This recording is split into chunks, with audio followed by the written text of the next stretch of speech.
അടിയനോട് പൊറുക്കണം. അനേകം പരദേവതകൾ കുടിയിരിക്കുന്ന കാവിൽ ഈ എഴുന്നള്ളിയത് ആരാണെന്ന് മനസ്സിലായില്ല. രാമവർമ്മയുടെ ശരീരത്തിൽ കൂടിയിരിക്കുന്നത് ശങ്കരനാരായണൻ നമ്പിയാണ്. ഇപ്പൊ മനസ്സിലായോ?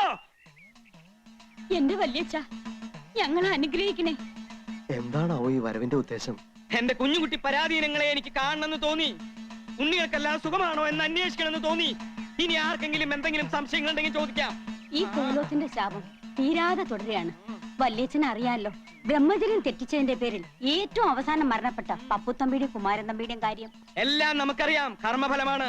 ഉഗ്രരൂപിണിയായ ചുടലയക്ഷിയിൽ നിന്നും രക്ഷപ്പെടാൻ കടുത്ത ബ്രഹ്മചര്യവും മുറ തെറ്റിക്കാത്ത പൂജയും ശക്തനായ മന്ത്രവാദി മേപ്പാടന്റെ സ്തംഭന കർമ്മവും മാത്രമാണ് പ്രതിവിധി.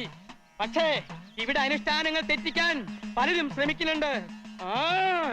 മുറകൾക്കൊന്നും ഇതുവരെ ഒരു തെറ്റും വരുത്തിയിട്ടില്ല. മുറകൾ തെറ്റിച്ചത് ആരാണെന്ന് അങ്ങ് പറഞ്ഞാൽ അടിയൻ തക്ക ശിക്ഷ കൊടുത്ത് തെറ്റ് തിരുത്തിക്കോളാം. പറയാം. എവിടെ കൃഷ്ണൻ? കൈ കഴിക്കണം, ഒഴിച്ചേറിയ അതാ സൗകര്യം. കൃഷ്ണേട്ടാ, അത് ശരി, ഇവിടെ കള്ളുകൂടിയായിരുന്നല്ലേ? ഞാനിന്ന് പറഞ്ഞു കൊടുക്കാം. ഞാൻ കള്ളുടിക്കേ, ഇന്ന് മദ്യ നോയമ്പല്ലേ, അതിന്റെ വഴിപാടായി കഴിച്ചതാ. മദ്യ നോയമ്പോ? ആ, ഏകാദശി നോയമ്പ്, അമാവാസി നോയമ്പ് എന്നൊക്കെ കേട്ടിട്ടില്ലേ? അതേപോലെ മദ്യ നോയമ്പ്. ഇന്ന് മദ്യം കഴിച്ചാ പിതൃക്കൾക്ക് മദ്യശാന്തി കിട്ടുവേ.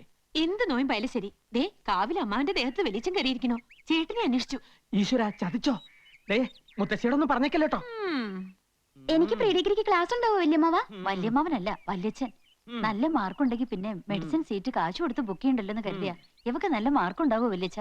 ഉണ്ടാവില്ല എന്ന് മാത്രല്ല, തോൽക്കുകയും ചെയ്യും. ഇനി എല്ലാവരും ഒന്ന് അനുഗ്രഹം വാങ്ങിക്ക.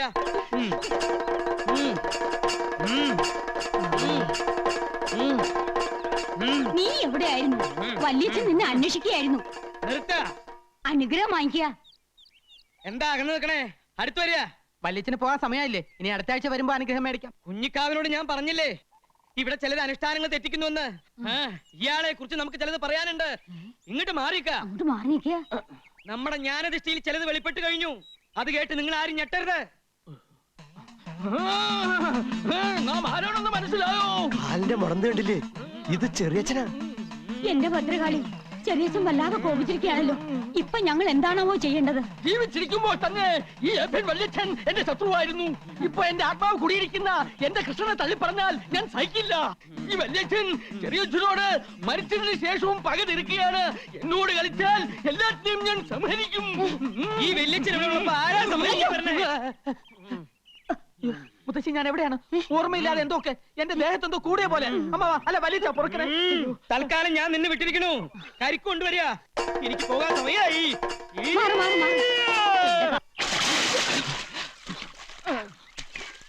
എടാ, നിന്റെ ദേഹത്ത് ചെറിയച്ചൻ കേറി എന്ന് പറയുന്നതിൽ എനിക്ക് സ്വല്പം സംശയമുണ്ട്. അതെന്താ അമ്മാവ അങ്ങനെ പറയണേ? അതെ, വ്രതവും ശുദ്ധിയും ഒക്കെയുള്ള ദേഹത്തെ ഈ കോലൊത്ത കാരണവന്മാരെ പ്രവേശിക്കാറുള്ളൂ. നിനക്ക് ഈ ഇടയായിട്ട് സ്വല്പം ചുറ്റിക്കളിയൊക്കെ ഉണ്ടെന്ന് ഞാൻ അറിഞ്ഞിരിക്കണു. നല്ല കഥയായി. എനിക്ക് ജീവനിൽ പേടിയില്ലെന്നാണോ അമ്മാവൻ വിചാരിക്കണേ? അമ്മാവൻ വ്രതം ഒന്നും തെറ്റിക്കാണ്ടിരുന്നാ മതി. അനുഗ്രഹം എന്നും പറഞ്ഞ അടിച്ചെളിക്കാരിക്ക് വരെ ചുംബനം കൊടുക്കുന്ന ഏർപ്പാടുണ്ടല്ലോ, എനിക്കത് അങ്ങോട്ട് രസിക്കുന്നില്ലോട്ടോ. അത് ഞാനാ? വല്യച്ഛനല്ലേ? ഇക്കണക്കിന് ബ്രഹ്മചര്യം അങ്ങനെ ലംഘിച്ചിട്ട് അത് ഞാനാണോ വല്യച്ഛനല്ലേ എന്ന് പറഞ്ഞ് രക്ഷപ്പെട്ടാ പോരെ?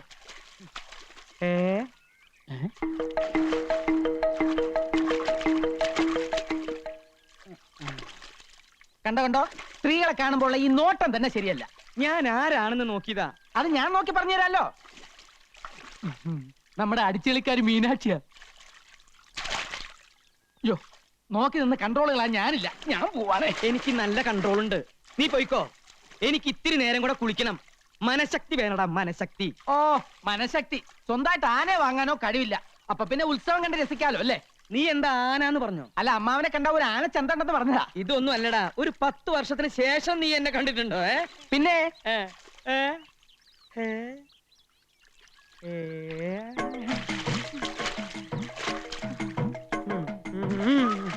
മനഃശക്തി തരണേ.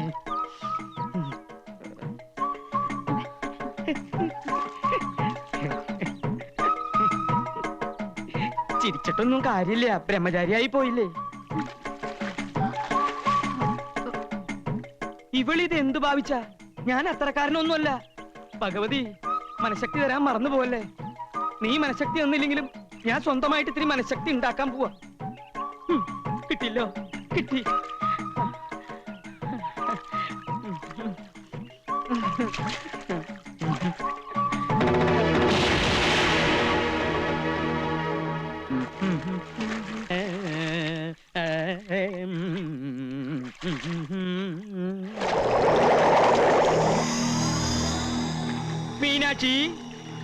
മീനാക്ഷി, ഒന്ന് പൊങ്ങു മീനാക്ഷി. എനിക്ക് പ്രഷറുള്ളതാ. ടെൻഷൻ ഉണ്ടാക്കല്ലേ. പൊങ്ങു മീനാക്ഷി. നീ ഏതാ? എന്നെ അറിയില്ലേ? ഞാനിവിടുത്തെ ദാസിപ്പെണ്ണ. ദാസിപ്പെണ്ണോ? ആ, അപ്പൊ മീനാക്ഷിയല്ലേ അവിടെ കുളിച്ചോണ്ടിരുന്നത്? മീനാക്ഷി പോയല്ലോ. അതല്ലേ ഞാൻ തമ്പുരാന്റെ അടുത്തേക്ക് വന്നത്. ഇപ്പൊ ഇവിടെ ഞാനും തമ്പുരാനും മാത്രമേ ഉള്ളൂ. എനിക്ക് തമ്പുരാന് വലിയ ഇഷ്ടാ. നിന്നെ കണ്ട ഒരു ദാസിപ്പെണ്ണാണെന്ന് പറയില്ല. മംഗല്യ സൗഭാഗ്യം ഉണ്ടായിരുന്നെങ്കിൽ നിന്നെ ഞാൻ തമ്പുരാട്ടിയാക്കിയാലേ. എങ്കിൽ അതെന്റെ ഭാഗ്യ. ദേ, സന്ധ്യാസമയത്ത് ഇങ്ങനെ ഒറ്റയ്ക്കൊന്നും ഇറങ്ങി നടക്കരുത്. ഇവിടെ സർവത്ര കുഴപ്പങ്ങളാ. എനിക്ക് പേടിയൊന്നുമില്ല. പേടിക്കണം. ദുരാത്മാക്കള് പലതും അലഞ്ഞു നടക്കണ സ്ഥലാ ഇത്. മരണത്തെ പേടിച്ചേ പറ്റൂ. മരണത്തെ എനിക്ക് പേടിയില്ലല്ലോ. അതെന്താ? ഒത്തിരി വർഷങ്ങൾക്ക് മുൻപ് ഞാനിന്ന് മരിച്ചതാ. എന്താ പറഞ്ഞേ?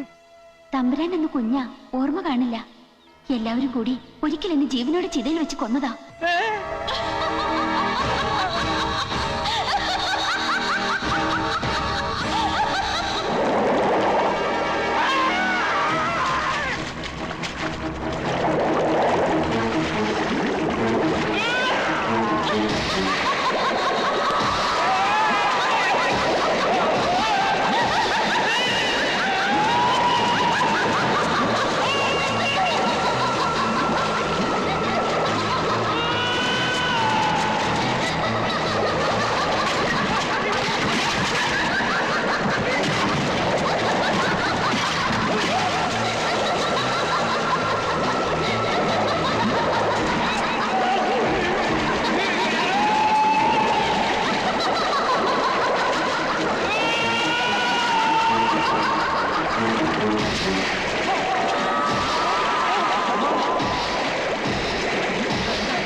എന്തു പറ്റി അമ്മാവ?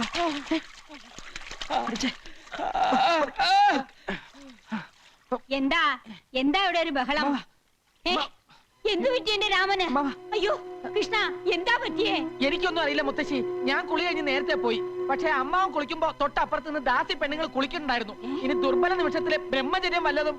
ചതിച്ചോ ഭഗവതി? പണിക്കരെ, ഉടനെ മേപ്പാടുന്ന വരുത്തുക.